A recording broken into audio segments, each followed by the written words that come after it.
Avez-vous déjà eu la sensation de ne pas avoir votre place dans ce monde? Le refus d'incarnation, c'est une attitude qui décline d'appartenir dans ce monde parmi les êtres humains.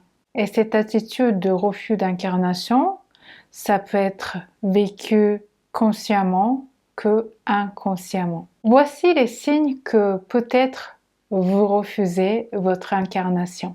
Le sentiment de ne pas appartenir à ce monde.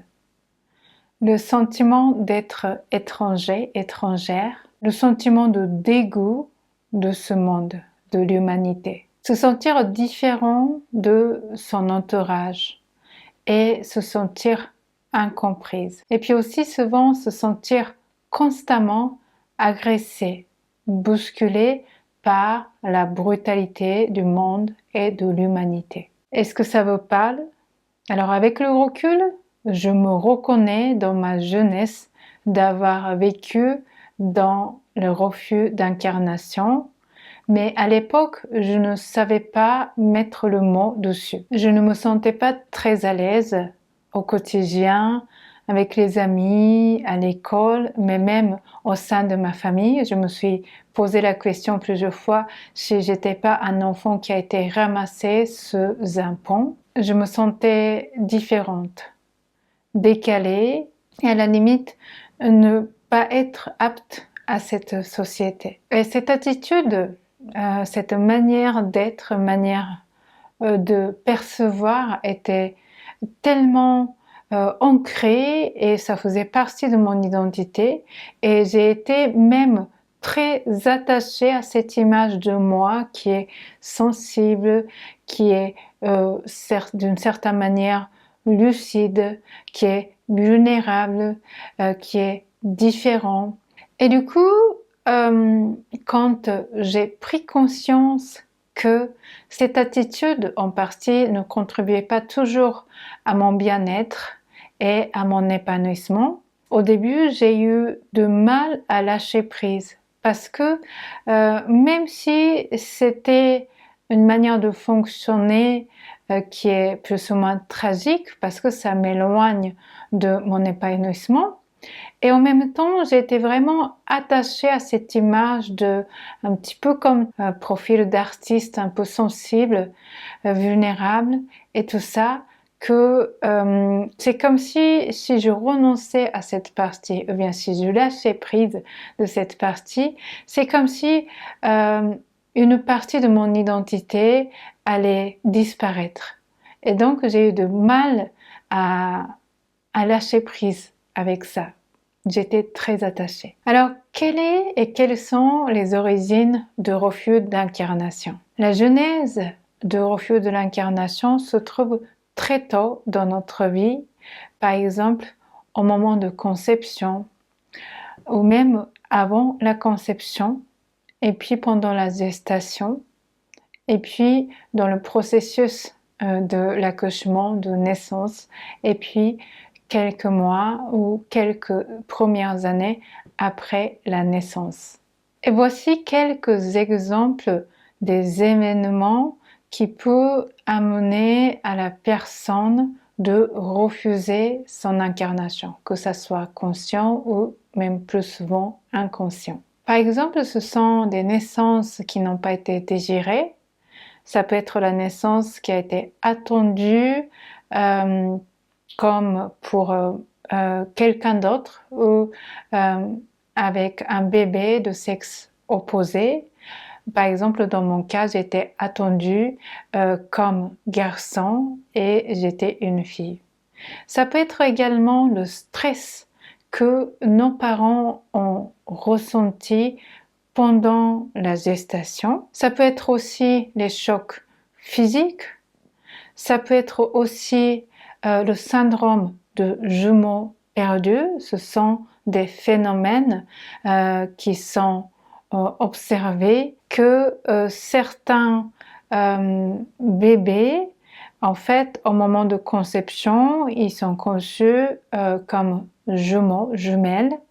Et puis, à un moment donné, même souvent, les parents, la maman n'aperçoivent même pas, mais à un moment donné, un des jumeaux est perdu au cours de période de gestation. Donc c'est comme une fausse couche, mais quand ça survient très tôt, ou bien quand survient à un moment donné et que le fœtus n'a pas été identifié en étant jumeau, eh bien cette fausse couche peut passer en inaperçu. Donc c'est ça le syndrome de jumeaux perdus. Du coup, nous sommes nés et en ayant cette sensation d'avoir perdu notre moitié. Alors il y a quelque chose que je tiens à souligner, c'est que comme toutes les blessures, le refus de incarnation, en fait, l'origine se situe dans notre vécu personnel et subjectif. Les deux personnes qui ont vécu à peu près la même situation ne contractent pas tous les deux forcément le refus d'incarnation. C'est-à-dire que c'est vraiment, ça tient dans le vécu de la personne. Donc ça ne veut pas dire que si vous avez été attendu pour un garçon alors que vous êtes une femme, que forcément vous avez cet refus d'incarnation. Il se peut que vous avez relativement bien vécu cette situation. Vous savez ce que je veux dire?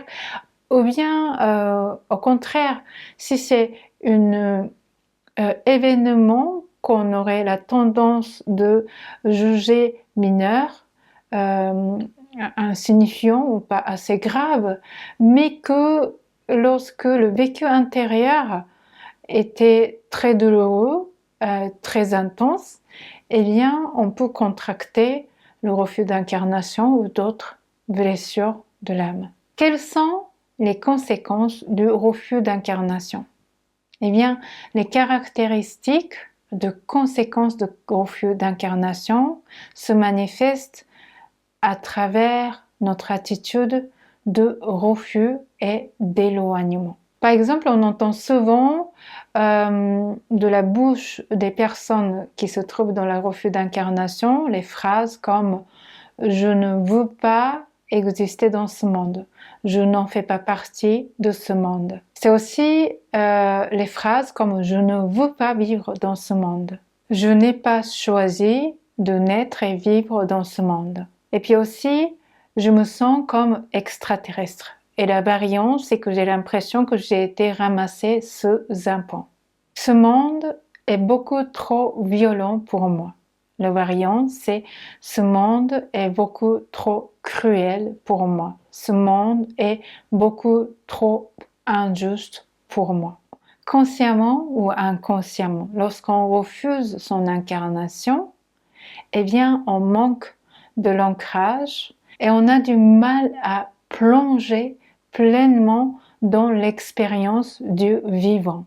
Et en conséquence, on refuse ou on a du mal à créer un rapport sain et équilibré avec la matière, avec la physicalité dans la relation. Par exemple, on a du mal à avoir un rapport sain et équilibré avec notre corps, et puis tout ce qui est matériel, argent, et puis aussi avec administratif, relations intimes et relations à la société. Donc là, ça se joue, comme j'ai dit tout à l'heure, dans la conséquence, la stratégie qu'on applique pour continuer à refuser consciemment et inconsciemment notre incarnation, c'est de l'éloignement et de rejet. On peut avoir la tendance à se réfugier dans la fantaisie, dans notre monde imaginaire. Et puis aussi, on peut très souvent se servir de la spiritualité pour justifier son éloignement et son rejet du vivant. Le premier pas pour se guérir de refus d'incarnation, c'est tout simplement de prendre conscience que jusqu'à là, on a refusé notre incarnation. Nous avions l'attitude de rejet et de l'éloignement au vivant, mais aussi face à l'humanité et au monde. apprivoiser son incarnation. C'est aussi le fait de pouvoir regarder soi-même en l'autre et puis de percevoir l'autre en soi-même. Je te reconnais en moi et je me reconnais en toi. C'est de l'empathie, c'est de la compréhension. Et puis c'est aussi la compassion envers soi-même et envers l'autre. C'est les ingrédients qui vont établir le pont et se réconcilier avec notre propre incarnation et avec notre l'humanité, le fait d'être humain et d'être parmi les humains. Dans le Kunda Yoga Kutir, c'est une plateforme comme une grande bibliothèque des séances de yoga et la méditation. Eh bien, vous trouverez la séance qui s'appelle « J'apprivoise mon incarnation ». Cette séance, bien sûr, comme le nom indique, est une invitation qui passe à travers le corps, à travers le mouvement, à travers le souffle, à apprivoiser votre incarnation tout en douceur et en progression. Si vous souhaitez rejoindre Kunda Yoga Kutir, eh bien vous trouverez le lien d'inscription et le lien de présentation de plateforme juste en dessus de cette vidéo. Et je vous souhaite de marcher joyeusement sur cette terre.